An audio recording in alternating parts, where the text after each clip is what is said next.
Rickshaw ಚಾಲಕ ವೃತ್ತಿ ಮಾಡುತ್ತಿದ್ದ ಮೂಲತಃ ಮಂಗಳೂರಿನ ಬಂದರ್ ನಿವಾಸಿ ಪ್ರಸ್ತುತ ಮಂಚನಾಡಿಯಲ್ಲಿ ವಾಸವಿರುವ ಅಹಮದ್ ಕಬೀರ್ ಎಂಬುವರು ನಿನ್ನೆ ರಾತ್ರಿಯಿಂದ ಸಂಪರ್ಕಕ್ಕೆ ಸಿಗದೆ ಕಾಣೆಯಾಗಿದ್ದಾರೆ.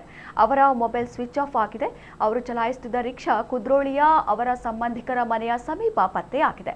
ಅವರನ್ನು ಕಂಡವರು ಉಳ್ಳಾಲ ಪೊಲೀಸರಿಗೆ ಮಾಹಿತಿ ನೀಡುವಂತೆ ಕೋರಲಾಗಿದೆ.